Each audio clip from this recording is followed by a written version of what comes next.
हाँ बच्चों, हम कक्षा 10 की विज्ञान का चैप्टर नंबर 4 कर रहे थे और पिछली वीडियो में हमने कार्बन की संयोजकता देखी थी और उसके अंदर देखा था कार्बन की संयोजकता किस प्रकार 4 होती है और मेथेन अणु का बनना देखा था। आज हम कुछ अणुओं का बनना देखेंगे, ठीक है। तो हम पहला देखते हैं H2 अणु का बनना। H2 अणु का बनना, ठीक है। तो देखिए कैसे, देखिए बच्चों, सबसे पहले हम देखते हैं हाइड्रोजन का परमाणु क्रमांक जो होता है वो होता है 1। इसका परमाणु क्रमांक 1 होने की वजह से इसमें इसके प्रोटॉन कितने होंगे? 1। तो जितने प्रोटॉन होते हैं उतने ही नाभिक में क्या होते हैं? इलेक्ट्रॉन होते हैं, करेक्ट। हाइड्रोजन का परमाणु क्रमांक कितना होता है? 1। तो परमाणु क्रमांक 1 है, इसका मतलब प्रोटॉन कितने होंगे? 1। जितने प्रोटॉन होते हैं उतने ही क्या होते हैं? इलेक्ट्रॉन होते हैं, करेक्ट। अब हम इसका यदि इसको फिल करें तो ये इसका पहले कोश के एस उपकोश में ये 1 इलेक्ट्रॉन हमने फिल कर दिया। क्या ये परमाणु स्थायी होगा? नहीं होगा। ये स्थायी जब होगा जब इसका ये एस उपकोश पूरा भरा हुआ होगा, और पूरे भरने के लिए कितने इलेक्ट्रॉन चाहिए? 1 इलेक्ट्रॉन चाहिए। तो ये हाइड्रोजन का परमाणु दूसरे हाइड्रोजन के परमाणु से 1 इलेक्ट्रॉन की क्या करेगा? साझेदारी करेगा। तो माना कि देखिए ये एक हाइड्रोजन का परमाणु हो गया, ये इसका ये इलेक्ट्रॉन हो गया। अब ये अपने स्थायित्व के लिए इस हाइड्रोजन के परमाणु से 1 इलेक्ट्रॉन की क्या करेगा? साझेदारी करेगा। ये हाइड्रोजन का परमाणु इस हाइड्रोजन के परमाणु से 1 इलेक्ट्रॉन की क्या करेगा? साझेदारी, ठीक है। अर्थात ये दोनों परमाणु एक इलेक्ट्रॉन की क्या करेंगे? साझेदारी करेंगे। तो इस प्रकार ये दोनों एक इलेक्ट्रॉन की साझेदारी करके करते हैं, ठीक है। और इस प्रकार इन दोनों के बीच में ये होता है साजित इलेक्ट्रॉन, करेक्ट। चूंकि दोनों के बीच में एक जोड़ी इलेक्ट्रॉन की साझेदारी हो रही है तो दोनों परमाणुओं के बीच में एकल बॉन्ड का क्या होगा? फॉर्मेशन होता है, और दोनों परमाणु इस बॉन्ड के द्वारा जुड़ करके और एक H2 अणु का निर्माण करते हैं। इस प्रकार H2 अणु बनता है। देखिए बच्चों, हाँ बच्चों, अब हम नेक्स्ट देखते हैं O2 अणु का बनना। O2 अणु का बनना। तो देखिए सबसे पहले ऑक्सीजन जो होता है उसका परमाणु क्रमांक जो होता है, परमाणु क्रमांक 8 होता है। अर्थात प्रोटॉन कितने होते हैं? 8। और जितने प्रोटॉन होते हैं परमाणु के नाभिक में उतने ही क्या होते हैं? इलेक्ट्रॉन होते हैं। तो इलेक्ट्रॉन भी कितने हो गए? 8। अब हम इन 8 इलेक्ट्रॉनों को इसके परमाणु में फिल करते हैं। तो पहले हमने 2 कोश बनाते हैं, ठीक है। जरूरत हुई तो हम ज़्यादा भी फिल कर बनाएंगे। तो ये फर्स्ट कोश के एस उपकोश में हमने 2 इलेक्ट्रॉन फिल कर दिए। तो 8 में से 2 हमने यहाँ फिल कर दिए, ये कंप्लीट हो गया कोश। अब हम नेक्स्ट कोश में जाते हैं। तो नेक्स्ट कोश का ये 2s उपकोश और ये 2p उपकोश, करेक्ट। अब हमारे पास 2 तो इसने फिल कर दिए, बच्चे कितने इलेक्ट्रॉन? 6 इलेक्ट्रॉन को हम यहाँ फिल करेंगे। तो सबसे पहले हम 2 कोश के एस उपकोश में 2 इलेक्ट्रॉन फिल किए, 2 ही भर सकते हैं अधिकतम हम इसके अंदर। तो 2 भरने के बाद अब हमारे पास कितने बचे? 4 इलेक्ट्रॉन। अब हम पी में अधिकतम 6 भर सकते हैं, लेकिन हमारे पास कितने इलेक्ट्रॉन है? 4। तो हमने 4 इलेक्ट्रॉन यहाँ फिल कर दिए, कंप्लीट।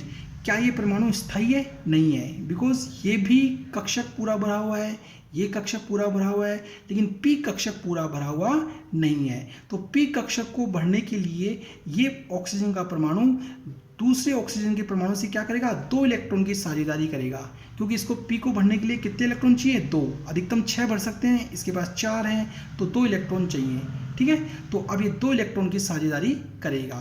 तो अब हम यहाँ पे किस प्रकार साझेदारी करेगा वो देखते हैं। देखिए ये हाइड्रोजन का एक परमाणु हो गया, और हमेशा जो बाहर के जो कोश है, सबसे बाहरी कोश के अंदर जो इलेक्ट्रॉन होते हैं उसको हम यहाँ पे दर्शाएंगे, क्योंकि जो नया इलेक्ट्रॉन आएगा वो बाहरी कोश में आएगा, इसलिए बाहरी कोश के इलेक्ट्रॉनों को हम क्या करते हैं? दर्शाते हैं। तो बाहर कितने इलेक्ट्रॉन है? 6। तो हम यहाँ 6 इलेक्ट्रॉन को यहाँ इस प्रकार शो करते हैं। ये इस परमाणु के 6 इलेक्ट्रॉन हो गए, करेक्ट। अब ये है हाइड्रोजन का दूसरा परमाणु, ऑक्सीजन का दूसरा परमाणु। इसके ये 6 इलेक्ट्रॉन हो गए, ठीक है। ये 6 इलेक्ट्रॉन हो गए। करेक्ट। अब ये ऑक्सीजन का परमाणु अपने स्थायित्व के लिए इस ऑक्सीजन के परमाणु से 2 इलेक्ट्रॉन की क्या करेगा, साझेदारी करेगा, और ये भी इससे 2 इलेक्ट्रॉन की क्या करेगा, साझेदारी करेगा। तो इस प्रकार ये दोनों परमाणु आपस में साझेदारी करते हैं। देखिए ये इस प्रकार 2-2 इलेक्ट्रॉन की साझेदारी करते हैं। अब इसके ये 2-2 इलेक्ट्रॉन की, करेक्ट। ये लो, करेक्ट। ये दोनों ये इलेक्ट्रॉन क्या कहलाते हैं, साझित इलेक्ट्रॉन। साझित इलेक्ट्रॉन, करेक्ट। क्योंकि 2 जोड़ी इलेक्ट्रॉन का साझा हो रहा है तो दोनों पर ऑक्सीजन के परमाणु में डबल बॉन्ड का फॉर्मेशन होता है, और इस प्रकार ये दोनों परमाणु मिलकर क्या बनाते हैं, O2 का अणु बनाते हैं। O2 का क्या बनाते हैं, अणु बनाते हैं। इस प्रकार ऑक्सीजन का एक अणु बनता है। करेक्ट। देखिए बच्चों, हाँ बच्चों, अब हम नाइट्रोजन अणु का बनना देखते हैं। N2 अणु का बनना, N2 अणु का बनना। देखिए, तो सबसे पहले देखते हैं नाइट्रोजन का परमाणु क्रमांक जो होता है, परमाणु क्रमांक वो होता है 7। तो परमाणु क्रमांक 7 है, तो परमाणु क्रमांक 7 तो इलेक्ट्रॉन भी कितने होंगे, 7 होंगे। अब 7 इलेक्ट्रॉन को हम नाइट्रोजन के परमाणु में फिल करते हैं। तो हमने पहले बनाया 2 कोश बनाते हैं, जरूरत होगी तो हम इससे ज़्यादा भी बनाएंगे। तो पहला कोश का ये एस उपकोश, ये दूसरे कोश का एस उपकोश, और दूसरे कोश का ये पी उपकोश। करेक्ट। अब इन 7 इलेक्ट्रॉन को हम यहाँ फिल करते हैं। तो सबसे पहले हम फर्स्ट कोश में गए, इसमें हमने 2 इलेक्ट्रॉन फिल कर दिए। फिर बचे हमारे पास कितने, 5 में यहाँ फिल करेंगे अब, क्योंकि ये पूरा फिल हो चुका। अब अगले कोश में गए और 2 इलेक्ट्रॉन हमने यहाँ फिल कर दिए। अब हमारे पास बचे कितने, 3 इलेक्ट्रॉन हमने इसमें फिल कर दिए। ये परमाणु स्थायी है, नहीं है, क्योंकि ये कोश पूरा भरा हुआ है, ये उपकोश पूरा भरा हुआ है, लेकिन ये उपकोश आधा भरा हुआ है। ये स्थायी जब होगा जब ये पी उपकोश पूरा भरा हुआ होगा। ओके। तो देखिए, अब हम क्या करेंगे, ये नाइट्रोजन का परमाणु दूसरे नाइट्रोजन के परमाणु से 3 इलेक्ट्रॉन की क्या करेगा, साझेदारी करेगा। इस प्रकार देखिए, इस प्रकार ये नाइट्रोजन का परमाणु, ये ठीक है, 5 इलेक्ट्रॉन, ये देखिए 3 और 2 5, ये इसके 5 इलेक्ट्रॉन हो गए। ये नाइट्रोजन का दूसरा परमाणु, ठीक है, ये इसके 5 इलेक्ट्रॉन, ठीक है। अब ये नाइट्रोजन का परमाणु इससे 3 इलेक्ट्रॉन की साझेदारी करेगा, अर्थात दोनों परमाणु आपस में इलेक्ट्रॉन की साझेदारी करेंगे। इस प्रकार देखिए, ठीक है, इस प्रकार ये इलेक्ट्रॉन की साझेदारी करते हैं। इन इलेक्ट्रॉन्स को हम कहते हैं साझित इलेक्ट्रॉन। साझित इलेक्ट्रॉन कहते हैं, इलेक्ट्रॉन। करेक्ट। क्योंकि दोनों परमाणुओं के बीच में 3 जोड़ी इलेक्ट्रॉन का साझा हो रहा है, तो दोनों परमाणुओं के बीच में कितने बॉन्ड बनते हैं, 3 बॉन्ड का निर्माण होता है, ट्रिपल बॉन्ड का। तो इस प्रकार ये दोनों मिलकर आपस में क्या बनाते हैं, N2 अणु बनाते हैं। करेक्ट, N2 अणु, ठीक है। इस प्रकार N2 अणु का निर्माण होता है। देखिए बच्चों, हाँ बच्चों, ये इस प्रकार हमारे सिलेबस के अकॉर्डिंग 3 अणुओं का बनना था जो हमने देखा।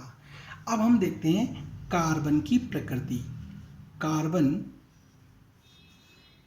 की प्रकृति, देखिए बच्चों, प्रकृति देखिए, कार्बन जो होता है, देखिए कार्बन प्रत्येक वस्तु में पाया जाता है। प्रत्येक वस्तु के अंदर, वस्तु में पाया जाता है, पाया जाता है, ठीक है। अब प्रश्न आता है कि कार्बन प्रत्येक वस्तु में क्यों पाया जाता है। तो इस कार्बन के 2 विशेष गुण होते हैं जिसके कारण ये प्रत्येक वस्तु में पाया जाता है। पहला है कार्बन के, पहला है श्रृंखलन की प्रवृत्ति, श्रृंखलन का गुण। दूसरा है चतुसंयोजकता, चतुसंयोजकता, संयोजकता, चतुसंयोजकता। कार्बन के अंदर ये दो विशेष गुण होते हैं जिसके कारण कार्बन प्रत्येक अन्य तत्व के परमाणु से क्रिया करके यौगिक बना लेता है। ठीक है, इस कारण कार्बन प्रत्येक वस्तु में पाया जाता है। तो पहले ही देखते हैं श्रृंखलन क्या होता है। हम एक एक करके देखते हैं श्रृंखलन के बारे में कि श्रृंखलन क्या होता है। देखिए बच्चों, श्रृंखलन, श्रृंखलन देखिए, ये कार्बन का परमाणु है।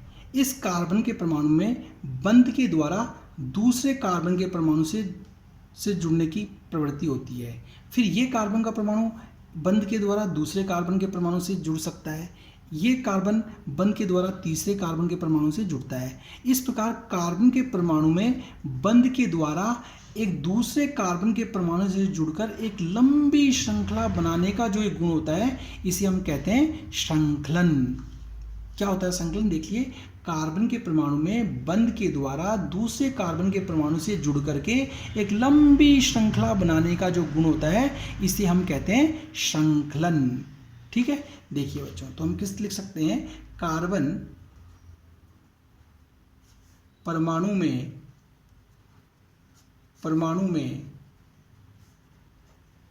अन्य कार्बन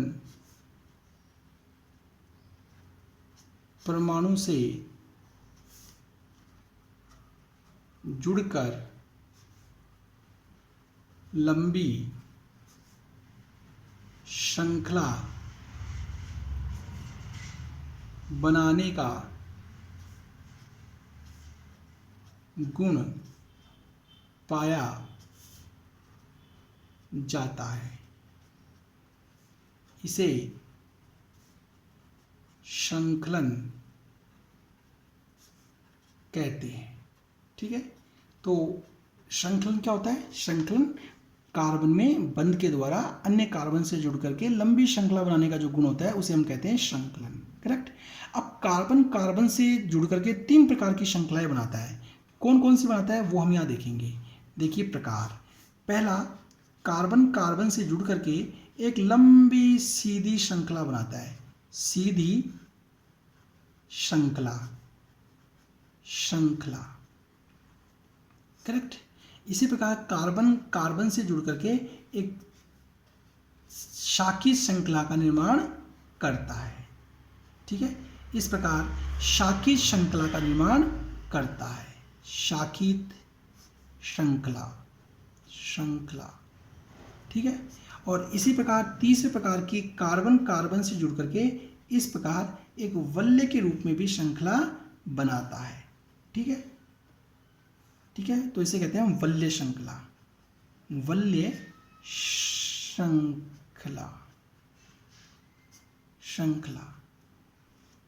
ठीक है, इस प्रकार कार्बन से जुड़ करके तीन प्रकार की श्रृंखला बनाता है। ठीक है, तो ये था कार्बन का पहला गुण जिसके कारण कार्बन प्रत्येक वस्तु में पाया जाता है। दूसरा होता है चतुसंयोजकता। ठीक है, तो अगला गुण होता है इसका चतुसंयोजकता। देखिए बच्चों,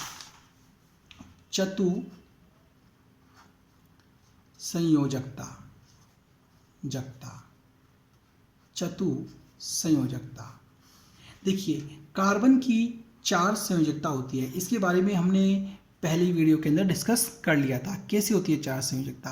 तो कार्बन की जो 4 संयोजकता होती है, इस संयोजकता के कारण कार्बन प्रत्येक अन्य तत्व के परमाणु से या अन्य कार्बन के परमाणु से जुड़ करके यौगिक बनाता है। इस कारण ये ज़्यादातर पदार्थों के अंदर उपस्थित होता है। करेक्ट। तो हम कह सकते हैं कि चतुसंयोजकता के कारण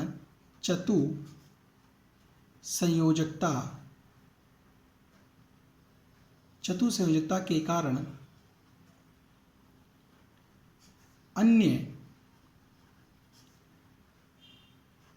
तत्व के परमाणु से या अन्य कार्बन परमाणु से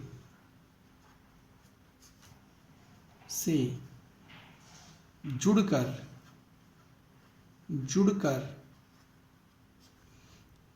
ज़्यादा से ज़्यादा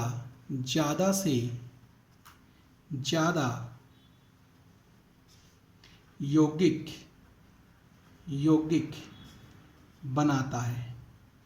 बनाता है। करेक्ट। इसे ही संयोजकता कहते हैं, इसे चतु संयोजकता, ठीक है। ज़्यादा से ज़्यादा क्या बनाता है, यौगिक बनाता है, ठीक है। और बाकी डिटेल में हमने इसके बारे में फर्स्ट वीडियो में कर लिया था। तो इस 2 गुणों के कारण कार्बन प्रत्येक तत्व के अंदर पाया जाता है। देखिए बच्चों, हाँ बच्चों, आज इस वीडियो में हमने ऑक्सीजन, नाइट्रोजन और हाइड्रोजन के अणुओं का बनना और कार्बन के 2 विशिष्ट गुणों को देखा है। ये टॉपिक हमारा समझ में आया होगा। प्लीज़ इस चैनल को सब्सक्राइब करिएगा, जिससे कि हम ज़्यादा से ज़्यादा आपको और वीडियो उपलब्ध करवा सकें। Thank you.